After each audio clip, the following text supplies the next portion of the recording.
On all this, let's bring in CARICE WITTE. She's the founder and executive director of Signal Sino Israel, a global network and academic leadership. CARICE, good evening to you. Thank you so much for joining us. Saudi Arabia and China, they have quite an interesting relationship. What do we think could come out of this next visit? Well, first of all, it's great to be back. And I would say that we first have to ask if Saudi Arabia will absolutely be receiving Xi Jinping.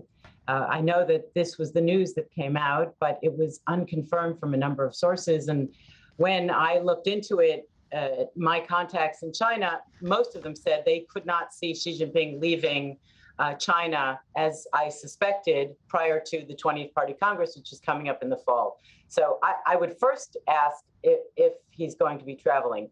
If you want to talk about the relationship between Saudi Arabia and China, certainly in the last 5-7 years, there has been a warming. Prior to that, there was a lot of dissonance between the two due to a concern by the Chinese that Wahhabism had caused some extremism among the Hui Muslims of China, not the Uyghurs who are in the far west, who you often hear about in Xinjiang, but within sort of the main area of China itself, ethnically Chinese Muslims were supposedly being affected by Wahhabism.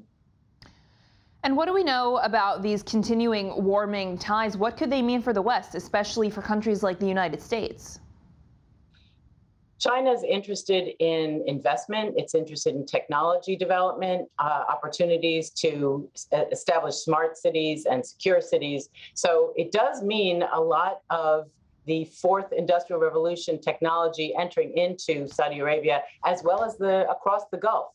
UAE, Oman, most of these countries are incorporating China's 5G technology, undersea cables, land in a number of key points in the Gulf and across the Middle East. So the Middle East is a central focus for China. China is the largest investor in the Middle East, has been since 2016, when the Belt and Road Initiative investment started to decline in 2018 globally. It increased in the Middle East. And Saudi Arabia is the second largest recipient of investment from China, with Iraq as the third largest when it comes to Belt and Road investment projects. Well, we will certainly see what comes of this visit, if the visit were to come at all. CARICE WITTE, the founder and executive director of Signal Sino Israel. Thank you. Thank you.